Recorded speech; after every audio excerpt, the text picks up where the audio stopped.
मैं अगर खामोश हूं तब तो ठीक है, मैं अगर शांत हूं तब तो ठीक है, लेकिन एक बार मेरी चुप्पी टूटी तो समझो हड्डियां टूटी।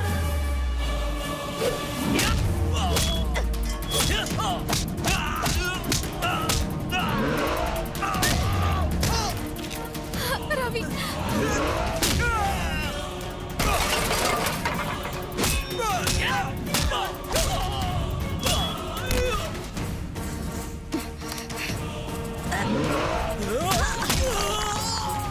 मर्दों की फितरत ही एक जैसी है, लड़की दिखने की नीयत खराब होने लगती है। साले सुअर की औलाद, तुम लोग सुधरोगे नहीं, हाँ? लड़की साड़ी पहने तो कमर घूरते हो, जीन्स पहने तो उसकी फिगर देखते हो, लड़की बैठे उठे झुके चले या फिर मुड़े तुम लोग बस अपनी आंखें सेकते रहते हो। तू अगर लड़की बनकर पैदा होता ना, तब पता चलता कि लड़कियों पर क्या बीतती है। तो जैसे कमीनी को भी पैदा करने वाली एक औरत ही है, ये भूल गया? हाँ? आज के बाद अगर किसी लड़की को बुरी नजर से देखा भी ना, तो उसका अंजाम एसिड होगा।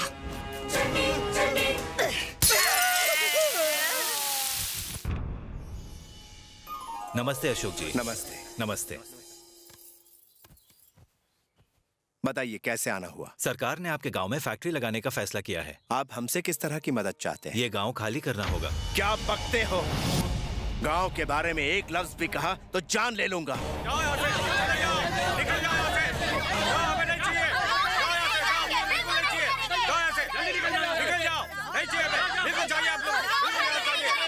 हमने सरकार से कभी कोई मदद नहीं मांगी। हमने अपने खून पसीने से सींचकर इस जमीन को उपजाऊ बनाया है। आपका नाराज होना बिल्कुल जायज है कि फैक्ट्री के लिए आपको अपना गांव छोड़ना पड़ रहा है। आप अगर स्पेशल इकोनॉमिक जोन के तहत अपना ये गांव खाली कर दें तो आसपास के कई गांव को फैक्ट्री लगने से फायदा मिलेगा। न जाने कितने पिछड़े गांव खुशहाल हो जाएंगे, हर तरफ तरक्की होगी। अगर आप मान जाएं तो आपने हमेशा से गांव वालों का सिर्फ भला ही सोचा है। आपको अपनी जमीन का मुआवजा भी मिलेगा, खेती बाड़ी में तरक्की होगी, बच्चे इंग्लिश स्कूल में पढ़ने लगेंगे, आसानी से 3 वक्त की रोटी मिल जाएगी। सिर्फ आपका एक छोटा सा फैसला सबकी जिंदगी बदल देगा। जरा ठंडे दिमाग से सोचिएगा। सरकार को जमीन देने के बाद हमारे पास क्या बचेगा मालिक? हमारी जमीन चली जाएगी तो हम खाएंगे क्या मालिक? विकास के नाम पर न जाने कितने गांव तबाह होंगे। बिन जमीन के किसान ऐसे हैं जैसे बिन माँ बाप का बच्चा। विकास होना बेहद जरूरी है। कब तक किसान आत्महत्या करते रहेंगे? हम अपने बच्चों को भी डॉक्टर और इंजीनियर बनते देखना चाहते हैं। अगर हमारे गांव की वजह से सबकी तरक्की होती है तो इसमें हर्ज ही क्या है? कलेक्टर साहब, हमने फैसला ले लिया है। सबकी तरक्की के लिए हम अपनी जमीन देने को तैयार हैं।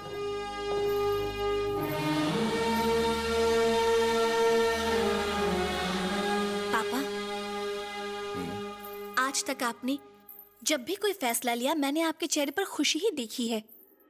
आज के फैसले के बाद आप दुखी क्यों हैं पापा?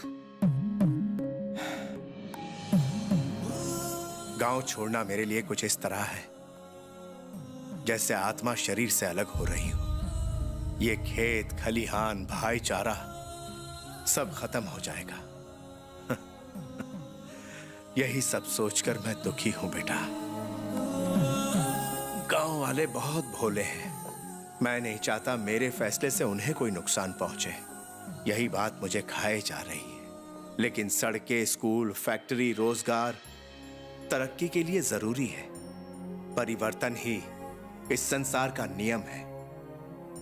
देश के लिए, उज्जवल भविष्य के लिए हमें इस गांव को छोड़ना ही पड़ेगा बेटा।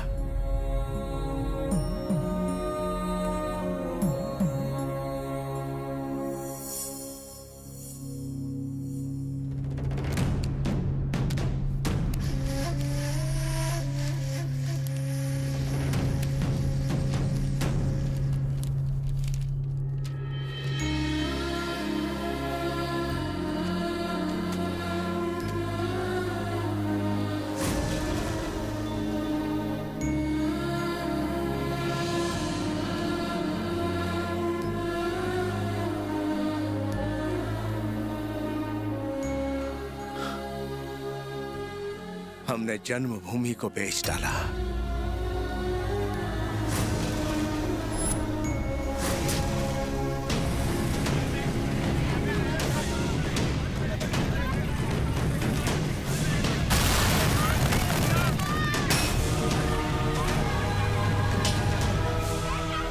ये रहा तुम्हारा हिस्सा। खुदाई का काम शुरू कर दो। विकास के नाम पर सबको उल्लू बनाया और उनसे पूरा गांव हमने खाली करवा दिया। मैंने गांव वालों को धोखा दिया है। अशोक शास्त्री को इसका पता चला तो? सरकार हमारे हाथों में है कलेक्टर। मुआवजा लेने और पेपर साइन करने के बाद ये गांव वाले हमारा कुछ नहीं कर सकते। हाँ हाँ बोलिए। मालिक, मालिक, गजब हो गया मालिक। क्या हुआ? उन लोगों ने हमें धोखा दिया है। मिनिस्टर ने, कलेक्टर ने हमारी जमीन प्राइवेट कंपनी वालों को बेच दी है। हमारे साथ बहुत बड़ी नाइंसाफी हुई है। हमें जमीन वापस लेनी चाहिए।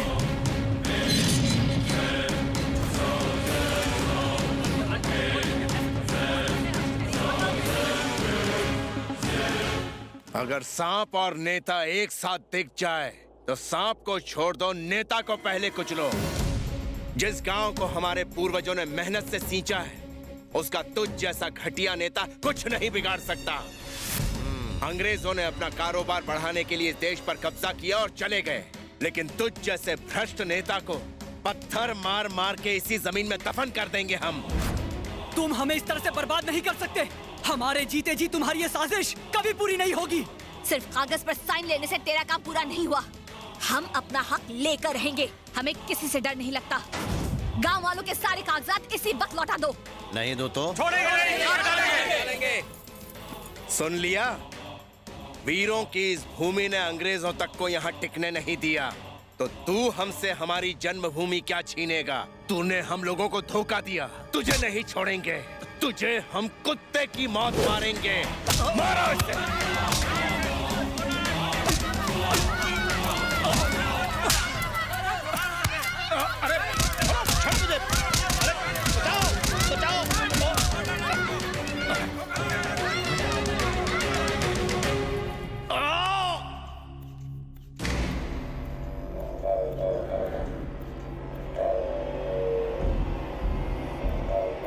डॉक्टर, ये क्या? इन्हें तो बीपी की प्रॉब्लम है, पर इस मशीन में तो कुछ भी नहीं दिखाई दे रहा। नहीं, ये बीपी का असर नहीं है। ये डीपी का असर है। बीपी मतलब? धुलाई पिटाई। इनकी बिना साबुन के ही जम के धुलाई जो हो गई है। चुप कर। छोड़ दो मुझे। अब तक सिर्फ गुलाब, चमेली, मोगरे के फूलों की मालाएं ही पहनाई गई थी मेरे गले में। आज पहली बार उसी गले में पाटा, चाटा, टाटा की चप्पलें पहनाई गई हैं। बदल गया, मेरा समय बदल गया है। आज के बाद उस गांव में कोई चप्पल नहीं पहनेगा। इस झगड़े की शुरुआत उन लोगों ने की है, अंजाम तक हम पहुंचाएंगे। अब हम उस जमीन से मायका नहीं निकालेंगे, बल्कि उसी जमीन में गांव वालों को खोद के गाड़ देंगे।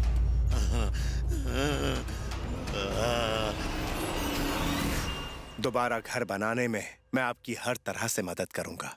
विभूतिनंद शास्त्री की मूर्ति को पुनर्स्थापित करेंगे।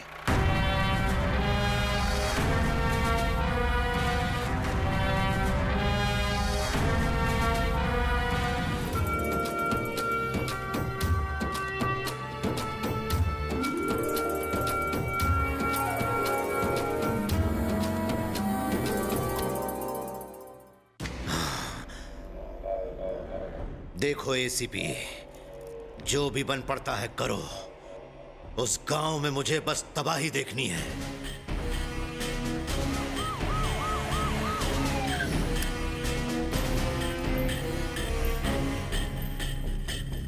शास्त्री, तुमको और गांव वालों को ये गांव खाली करना होगा। नहीं करेंगे। तुम लोगों ने पहले ही मुआवजा ले लिया है। रूल के मुताबिक ये जगह खाली कर दो। और नहीं किया तो? तुमने मिनिस्टर साहब पे हमला किया। अटेम्प्ट टू मर्डर के चार्ज में तुमको अंदर डाल दूंगा। पुलिस की खाकी वर्दी पहनकर तुम भ्रष्ट नेताओं की दलाली का काम करते हो। अंदर तो क्या, तुम मेरे पापा को छू भी नहीं सकते। हिम्मत है तो हमें झूठे केस में अरेस्ट करके दिखाओ। अब तक मैं इज्जत से बात कर रहा था। अगर गांव खाली नहीं किया तो मैं एक्शन लूंगा। तू हम पर एक्शन लेगा? तेरी इतनी हिम्मत? मिनिस्टर का पालतू हम पर एक्शन लेगा? ये मत भूल, मेरे एक इशारे पर तेरी जान जा सकती है। जाके बोल उस मिनिस्टर को विकास के लिए गांव खाली कराना जरूरी नहीं है। उसने यहाँ कदम भी रखा तो उसका सर धड़ से अलग कर दूंगा। निकल यहाँ से।